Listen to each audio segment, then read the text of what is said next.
Bom, seguindo então o nosso tema oração, alguém tem uma colocação, uma experiência, uma pergunta? Hã?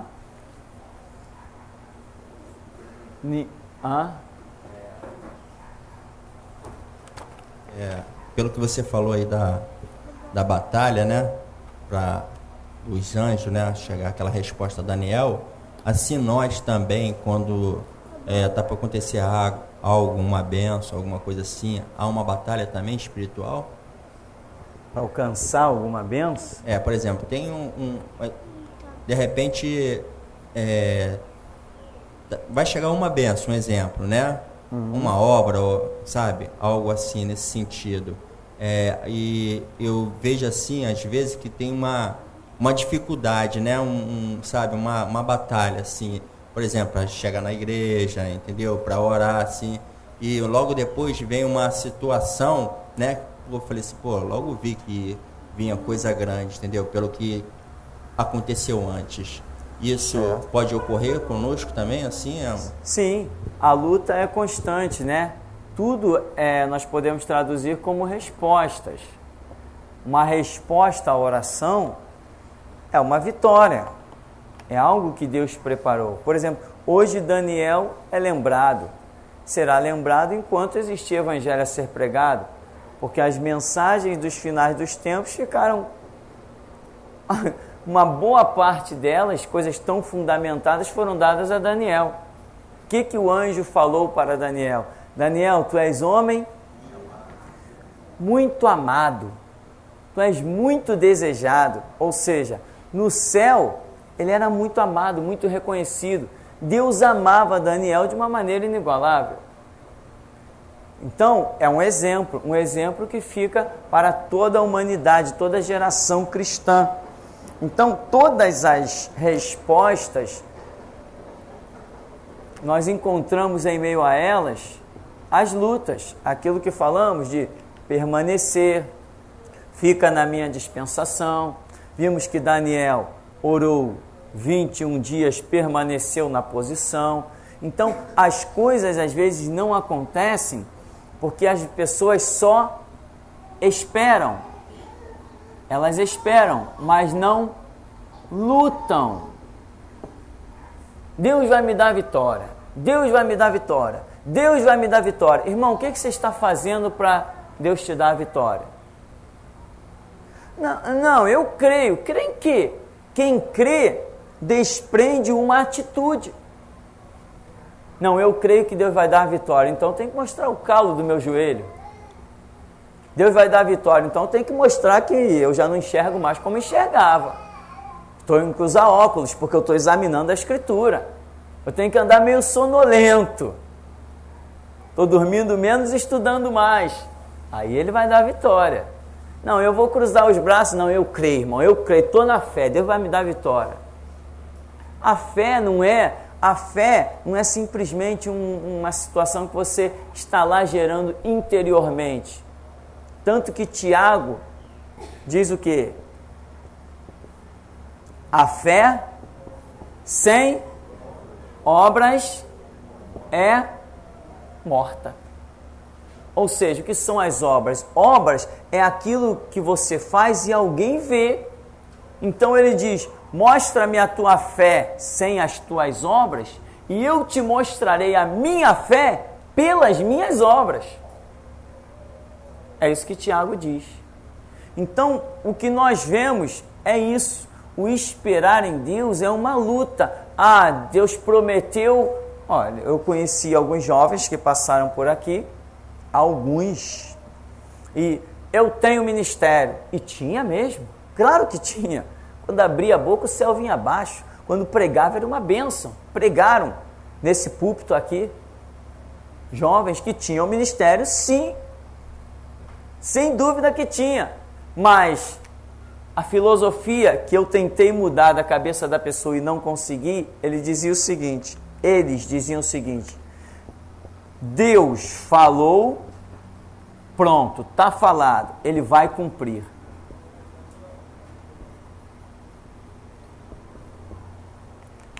Deus falou, ele vai cumprir, acabou. Deus falou, vai cumprir. Isso é uma realidade em certo ponto, quando nós falamos daquilo, Deus vai te dar uma vitória, mas Ele vai te dar vitória porque você está na posição. Agora, se Ele diz, olha, eu tenho um ministério, por exemplo, tenho um ministério para você, você está caminhando, irmão, numa estrada, e Deus diz, eu tenho um ministério para você. Quando você está dentro dessa estrada e Deus diz, eu tenho um ministério, você não pode pegar um atalhozinho. Se você desviar, ele não tem mais o ministério. E era a filosofia de algumas pessoas que passaram por aqui, em que Deus falou? Falou. Deus usou profeta? Usou. Deus deu a pessoa sonhos e visões e revelações? Deu a todo mundo. Deus falava, eu tenho um ministério na vida daquela pessoa. Eu tenho. Todo mundo por onde ele passava dizia, tenho um ministério. E tinha. Mas a promessa era numa determinada estrada. A pessoa muda o seu parecer, muda os seus passos, dá novo rumo à sua vida e pensa que a promessa vai permanecer. Então eu tentei mudar isso da cabeça de um jovem que eu vi que tinha ministério mesmo para pregar com unção, autoridade e poder, mas ele achava que não, Deus falou, vai cumprir. E ele vivia a vida dele em cima de uma motoca, curtindo a vida, namorando aqui e ali sem sentido. Isso é outro detalhe, né? Também já fui jovem, irmão, um pouquinho mais jovem do que sou, né? Mas o ser cristão é algo superior. Por mais que lá no mundo as pessoas se sintam, as pessoas da igreja se sintam atraídas pelos festivais do mundo, tem que ser a filosofia cristã que tem que reger a sua vida. Se não for, você vai dar com os burros na águas, né? Como diz por aí na gíria, não vai dar em nada a sua vida. Então, uma motoca é legal, bonito uma moto, mas eu que sou cristão, eu só posso comprar se Deus me disser para comprar. Um carro zero, aquele carro, poxa, teto solar, que beleza de carro, né? Como é que chama aquele negócio? Capota automática, que bonito. Vou comprar um. Não posso, eu sou cristão. Cristão é servo, não é senhor da sua vida. Quando eu começo a ser senhor da minha vida, né? As coisas complicam. Aquela menina bonitona tá me dando mole. Tá me dando mole. Um beijinho só não faz diferença, não. Eu também acho que não faz, sei lá. Mas de um beijinho vem outras coisas, entendeu? Daqui a pouco a vida está toda enrolada. Não, Deus falou, Ele vai cumprir. Não vai nada, já esqueceu tudo, não tem mais nada para ser cumprido. Porque um degrauzinho aqui, outro degrauzinho ali, outro degrauzinho lá, daqui a pouco o camarada a estrada que ele andava não existe nem mais. E ele está guardando uma filosofia que nunca vai se cumprir. Quantas pessoas na Escritura a gente vê isso? Davi foi um. Davi veio com o seu projeto o tempo todo, vou edificar a casa do Senhor, vou edificar a casa do Senhor, vou edificar a casa do Senhor. Daqui a pouco ele saiu da estrada, a promessa ficou para trás. Quando ele disse, vou edificar a casa do Senhor, mandou vir madeira, mandou vir ouro, mandou vir prata, mandou vir pedra, reuniu tudo. Quando ele ia dar ordem para edificar a casa, Deus falou assim, não vai não. A promessa não existe mais na sua vida. Vou cumpri-la na vida do seu filho. Salomão me edificará uma casa, mas você não. Era a glória do reinado de Davi, era a edificação daquela casa. Coroava o seu reinado aquilo ali, era tremendo. Ele ficou irado, tem algumas versões que até demonstram, né, algumas versões em filmes, que demonstram Davi tão irado, que ele sai destruindo a maquete do templo, sai destruindo tudo, de tanta ira que ele ficou. Não adianta, pode ficar irado, pode chorar no canto, pode fazer o que for, mas não vai edificar. Então, sair da estrada é uma realidade que muita gente não está entendendo. Então, a promessa existe, mas você tem que se manter na posição. E o que prova que você está na posição? Não, eu estou na posição, sou soldadinho, estou na posição de sentido. Não. O que prova que você está na posição são as obras que você realiza, busca realizar. Essas obras é que demonstram a sua fé. Não existe fé sem obras, meu irmão. Olha o povo da Universal, que muita gente diz assim, eu peguei até um pastor maluco chamado Silas Malafaia, não sei se esse cara ainda é vivo, o tal de Silas Malafaia, ele dizia assim, esse povo é um povo de fé. Convoca eles para o Maracanã, eles vão. Convoca eles para o Pacaembu, eles vão. Para onde convoca eles, eles vão. Isso que é um povo de fé, e ele é um desgraçado, miserável, cego e nu. Povo de fé porque vai para um lugar físico? Cadê as obras desse povo? Que obras esse povo realiza? Esse povo só sabe fazer campanha, corrente e distribuir jornal, servir de empregado de igreja no meio da rua distribuindo jornal. Porque aqueles jornais não são nem comprados. Ninguém compra a Folha Universal. Aquilo não tem potencial de circulação. Eles obrigam o povo de dentro da igreja a pagar aquele jornal e, além de pagar, ainda fala para o povo, que eles chamam de obreiros, são escravos, ainda ir distribuir no meio da rua. Eu estive lá dentro e pegam aqueles jornais, irmão, nós vamos distribuir jornal, olha, tem aqui a notícia boa, tem aqui a notícia da Record, da novela da Record, da audiência, tem que nós inauguramos um templo em tal lugar. Quantas pessoas querem que as pessoas lá fora recebam desse jornal? Aí o povo, né, balé, então você vai contribuir. Quem pode contribuir com a compra de 100 jornais? Quem pode contribuir com a compra de 80 jornais? Eu estive lá, irmão. Quem pode contribuir com a compra de 50 jornais? Aí depois de meia hora, quem pode pelo menos contribuir com a compra de um jornal? E assim vai catando. O povo paga a tiragem do jornal, depois o povo que eles escolhem sai para distribuir no meio da rua. Isto não é fé, isto não é obra de Deus, isto é obra de Satanás. Né? Porque eu falei do tal Silas Malafaia, não sei se está vivo. Porque realmente eu não sei se ele está vivo mais. Eu não sei se aquele camarada está vivo mais. O Jesus que ele serve, eu já estou pisando na cabeça dele há muito tempo. Tá? Então, as respostas são de muitas maneiras, mas elas têm que nos encontrar numa determinada posição. Daniel vem para orar, o anjo diz, opa, desde o primeiro dia que tu te aplicaste a orar, a compreender, eu fui enviado. Quando o anjo vem no 21º dia, acha Daniel aonde? Lá dentro do palácio? Lá no quarto dele dormindo? O anjo acha Daniel no 21º dia, no mesmo lugar, na mesma posição em que no primeiro dia ele havia sido enviado. Quantas vezes aqui dentro da igreja eu estou pregando e tenho a visão de irmãos dentro da igreja, esses irmãos não estão dentro da igreja. O que significa isso? Que era para estar, mas não venceu, não lutou e não está. Pessoas que já saíram daqui já tem alguns meses. Já saíram daqui já tem alguns meses. Quando eu estou pregando, eu vejo a pessoa no meio da igreja. O que significa isso? Que não era para ter saído, tinha que estar aqui. E quantas vezes eu já estive pregando pessoas que não tinham saído da igreja, que ainda estavam como membros da igreja, e ao invés de estar aqui, foram pregar não sei aonde, foram participar não sei de quem em tal lugar, foram para a festa, foram para o comício, foram para o showmício, sei lá para onde foram, e eu quando estou pregando, naquele banquinho que está vazio ali, eu vejo a pessoa. O que é isso? Ela deveria estar ali. Deus trabalhou para que ela estivesse ali, mas ela não está. Então amanhã vai chegar e vai dizer assim, poxa, Deus não cumpriu a promessa que me fez.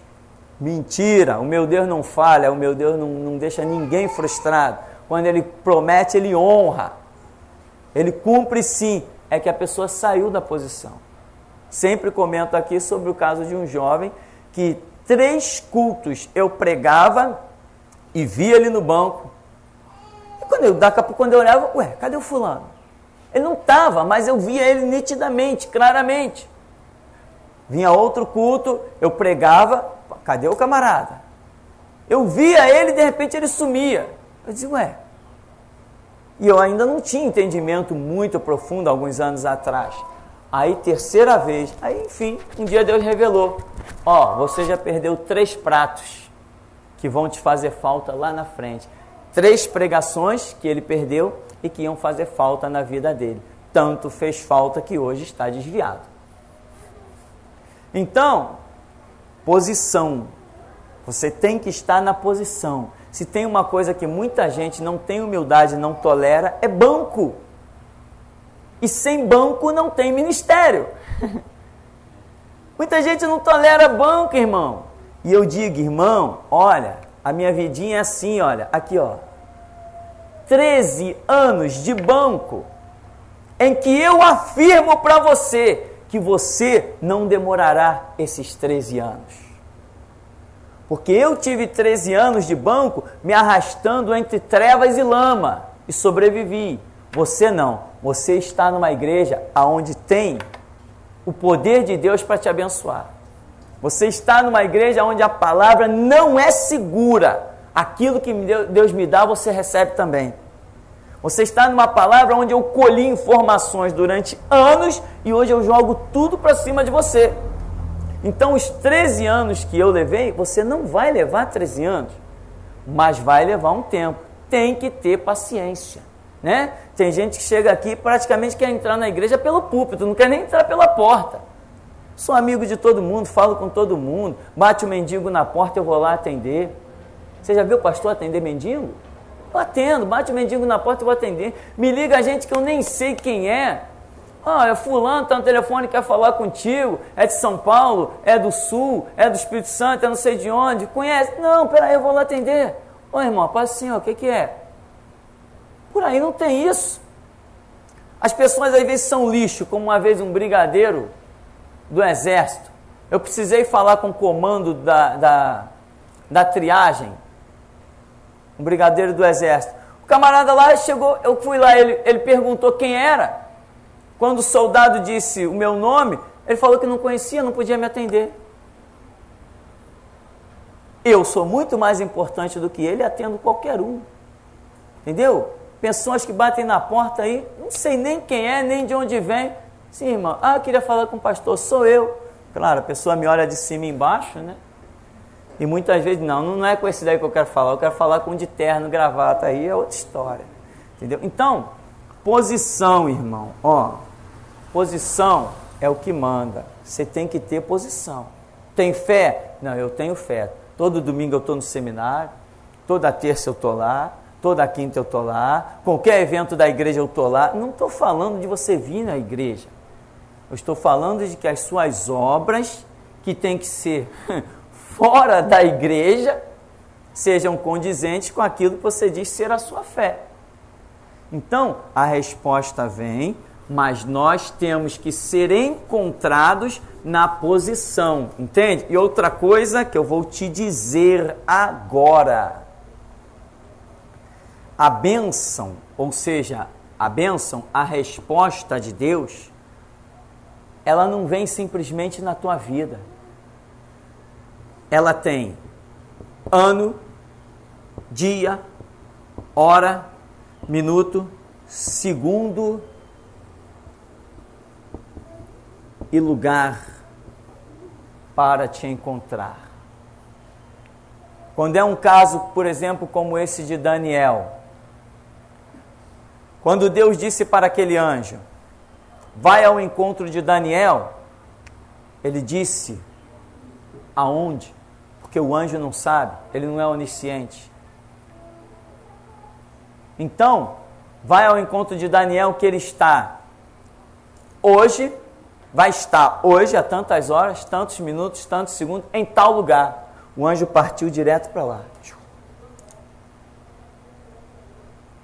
Entende? O anjo não sai. O anjo vem me trazer uma bênção, aí eu fui fazer uma viagenzinha ali em Macaé. Aí o anjo baixa aqui na igreja, cadê ele? Não está aqui. É uma resposta mecânica. Nesse caso, é uma resposta mecânica. Então eu tenho que estar naquele momento exato, no lugar aonde Deus quer que eu esteja. Muita gente não entende isso. Nós fomos fazer esta obra aqui, presta atenção. Nós fomos começar essa obra aqui, graças a Deus, só está faltando a mobília, prender as coisas na parede, essas coisas aí, mas já a obra praticamente já está encerrada, graças a Deus. Deus mandou fazer essa obra. nós entramos no tempo de Deus, né? Nos apressamos. Eu fui comprar os tijolos, o mais barato que eu havia encontrado, saía por R$ 1.400, só para você ter uma ideia. Aí eu tinha que fazer um trabalho lá na Baixada, fui fazer esse trabalho. Quando eu venho pela Avenida Brasil, eu vejo um caminhão carregado de tijolos e um telefone. Eu tentei anotar o telefone, guardei na cabeça, depois tive que ir na Central do Brasil, eu esqueci o número, não lembrava mais o número. Quando eu venho pela rua Santo Cristo, o caminhão está na minha frente com o telefone. Eu anoto, eu pedi para minha esposa anotar o telefone, anotamos. Quando chegamos em casa, ligamos e conseguimos comprar os tijolos a R$ 800. R$ 600 de economia. Isso, sabe o que é isso? É o tempo certo de Deus. Se eu estivesse fazendo a obra em outro tempo, eu não teria visto aquele caminhão e fazendo aquela entrega naquele dia. E assim aconteceram com várias coisas nessa obra, em que eu disse, puxa vida, como é importante você estar no momento certo, na hora certa, no lugar exato. Nós conseguimos economizar várias coisas. Agora, se eu não tivesse naquele mover do Espírito, eu não teria visto o caminhão, eu não teria tido economia. Eu estou usando só o exemplo do caminhão. Toda a obra foi um fenômeno. Houve uma economia brilhante. Nós gastamos aí nessa obra R$20 mil. Fazendo uma economia brilhante. Que eu fui vendo a mão de Deus o tempo todo. Agora, quando você não está no momento certo, na hora exata, no lugar exato, você começa a pagar mais caro.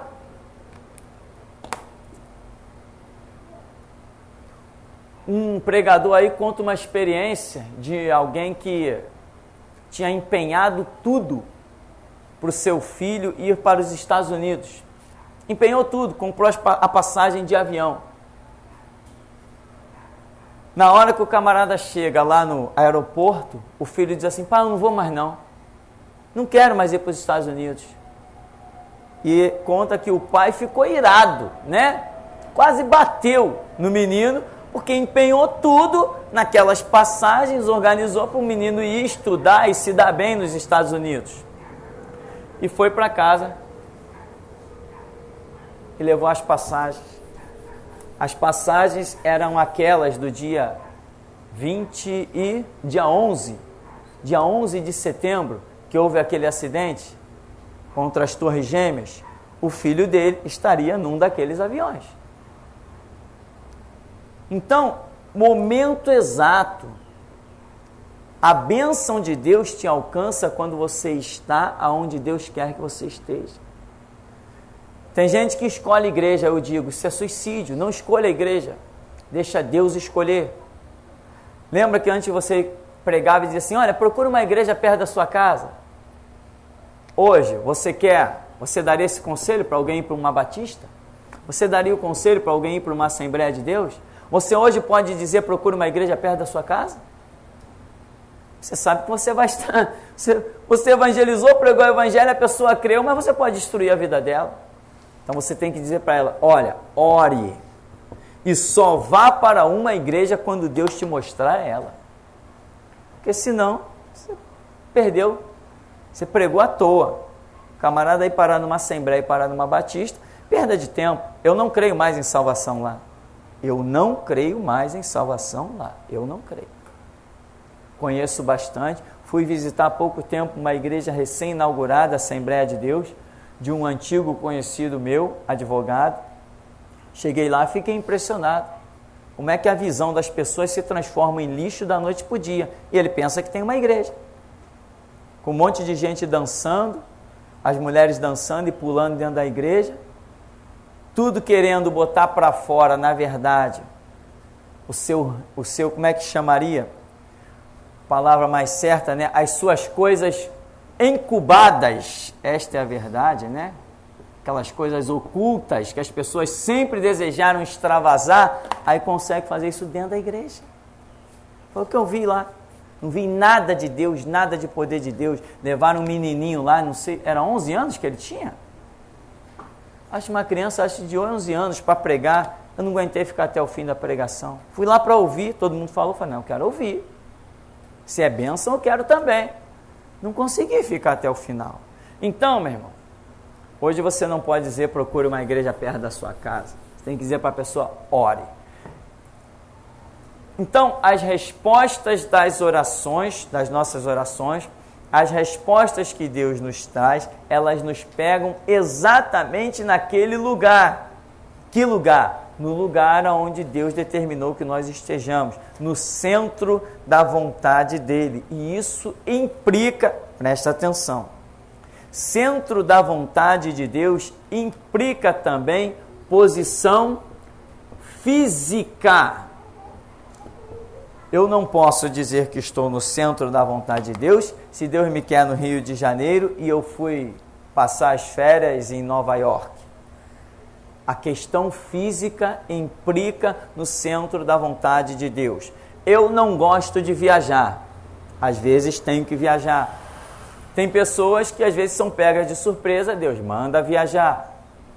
E as coisas vão acontecendo assim. Então a vontade de Deus não é só uma situação espiritual em que você está, eu temo a Deus, eu estou estudando, eu estou orando. Certa vez uma pessoa chegou para mim e falou, a sua vida espiritual indo lá embaixo, todo mundo vendo e eu vendo também. E houve até repreensão para essa pessoa. E ela disse para mim assim, não, mas eu tenho lido a Bíblia todo dia, eu tenho orado todo dia. O que mais que Deus quer? Eu leio a Bíblia todo dia e oro todo dia. Eu virei para ela e falei assim, e daí? O que Deus tem a ver com isso? Ou seja, eu estou criando a minha própria regra de centro da vontade de Deus. Eu oro todo dia, eu leio a Bíblia todo dia. Acabou, Deus, agora é isso aí, tu está debaixo do meu pé. É o que muita gente pensa na sua cabeça. Vou botar Deus debaixo do meu pé, vou ler a Bíblia todo dia e vou orar todo dia. Criou o seu próprio padrão evangélico. Meu irmão, ler a Bíblia e orar, isso é básico. Você tem que saber estar aonde Deus quer que você esteja, fazer o que Deus quer que você faça, renunciar o que Deus quer que você renuncie, investir naquilo que Ele quer que você invista. Muitas vezes você olha uma coisa que parece impossível, Deus diz assim, vai em frente. Você, não, quem sou eu? Não vou não. Aí você sai do centro da vontade de Deus. Bom, você vai ver aí, para nós só concluirmos, tem muitas passagens aí, mas para nós concluirmos, você vai ver que, como diz lá em Lucas 6, está até escrito aí, em honra de decisão, seria em hora de decisão, né? Até nós temos dito aqui, hora de decisão é hora de oração. Então, Jesus sobe ao monte e vai orar, e quando ele desce do monte, ele escolhe os seus 12 discípulos. Era uma decisão muito importante. O que ele fez? Orou. Quando ele orou, ele desceu com uma resposta e sabia a quem chamar. O Espírito de Deus falou com ele quem eram aqueles que ele deveria chamar como discípulos para futuramente receber o título de apóstolos, ou seja, enviados. É um detalhe. Lá, virando a página, nós vamos concluir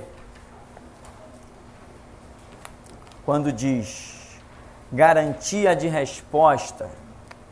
João 15, 7. Se vós estiverdes em mim e as minhas palavras em vós. Amém? Pedireis o que quiserdes e vos será feito. Voltamos àquela questão do Salmo, né? 37:4. Se vós estiverdes em mim, as minhas palavras em vós. Se as palavras do Senhor estão em nós, o desejo do nosso coração é como diz, né, o Salmo 37:4.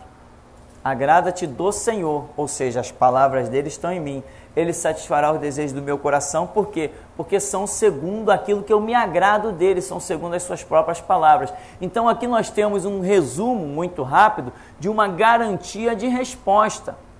Se as palavras do Senhor estão em você e você se agrada delas, dos seus princípios, quando você abre a boca e esses princípios jorram de você, que ele falou, se alguém crê em mim, segundo a Escritura, rios de águas vivas fluirão do seu interior. Quando este processo está acontecendo, você ora e tem resposta. Se esse processo não está acontecendo, irmão, você não é nem cristão, está se iludindo. A palavra tem que estar fervendo em você. A palavra tem que ser a sua razão de vida e de morte. A palavra é tudo. Você tem que esquecer que existe fim de semana para passear. Se sobrar, se você não vai deixar a obra de Deus em falta de nada, passeia, faça o que quiser. Mas a obra de Deus tem que estar em primeiríssimo lugar. Isto é fruto, consequência de quem tem as palavras do Senhor em si. E ele está dizendo, se vós estiverdes em mim e as minhas palavras em vós, pedireis o que quiserdes e vos será feito. Pedireis o que quiserdes, por quê? Porque ele sabe que as palavras dele estão em nós e nós somos movidos pela sua palavra. Então, o que quer que peçamos não vai ser para nosso próprio engrandecimento, será para a honra e glória do nome dele. Mas se as palavras dele não estão em mim, eu vou pedir um monte de besteira. Eu vou pedir a casa, eu vou pedir o carro, eu vou pedir os bens materiais. Eu vou pedir a minha segurança para o futuro. Você já viu aquelas pessoas que dizem assim, poxa, graças a Deus eu tenho um emprego, eu estou tranquilo, esse emprego aqui eu me aposento nele, vou viver tranquilamente. Isso não faz parte do cristianismo. Antes de inventar a aposentadoria, quem inventou a aposentadoria? Getúlio Vargas? Foi? Então, antes dele inventar a aposentadoria, o reino de Deus já garantia a velhice tranquila, né? Porque ele disse o quê? O justo crescerá como os cedros do Líbano, florescerá como a palmeira, uma coisa assim, né? E diz que ainda na velhice, tem uma passagem que na velhice farão o quê? Darão frutos. As pessoas estão pensando em aposentadoria para cessar os seus frutos? Ou então, como eu via na Igreja Batista, irmão, está faltando 4 anos aí para mim me aposentar. Assim que eu me aposentar, eu vou me dedicar à obra de Deus por completo. Só se for a obra do diabo.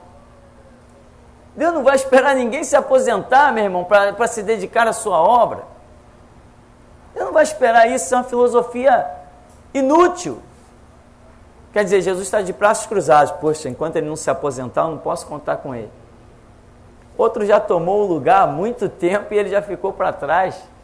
Então, na velhice darão frutos. Esse é o chamado de Deus. Deus não preparou aposentadoria nenhuma para nós. Levantai-vos e andai, porque não será aqui o vosso descanso. Aí o camarada se aposenta e fica à espera da morte. Pior, outros ainda, que nem tem noção que vai morrer. Tem gente que se aposenta e pensa que vai durar para sempre. Estou com um boi na sombra, estou curtindo a vida. 70 anos, que benção. 75, que vi. Ele nunca imagina que ele vai partir da terra. O projeto dele é todo terreno. Não ajunta nenhum tesouro no céu. Essas filosofias do mundo são perigosas, são terríveis. Então, concluímos assim. Se vós estiverdes em mim e as minhas palavras estiverem em vós, quer dizer, comunhão íntima com a palavra, pedireis o que quiser e vos será feito. Se você não se agrada das palavras do Senhor, Ele não tem resposta para você. Tem nada para você. Porque tudo que Ele quer é que creiamos nas suas palavras. Se não temos esse vínculo, né? Aí você vai ver aquelas pessoas. Mas, irmão, eu oro tanto, parece que Deus não me ouve. Não parece, não. Ele não ouve mesmo. Uma vez eu encontrei uma senhora, essas de cabelo arrastando nos pés.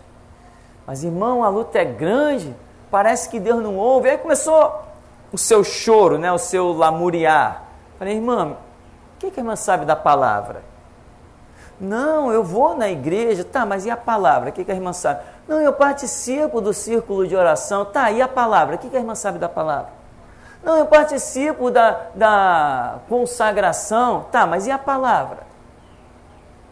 Tem gente que participa de todo o ritual da igreja, mas não sabe nada da palavra. Senhor, me abençoa porque eu estou no círculo de oração. Não vai abençoar, não. Senhor, me abençoa porque eu não perco um culto. Não vai abençoar. Não é esse o critério de Deus para abençoar alguém. Se vós estiverdes em mim e as minhas palavras estiverem em vós, pedireis tudo o que quiserdes e vos será feito. Amém? Podemos ficar por aqui então? Sem perguntas? Então, sem respostas. Vamos orar em nome de Jesus?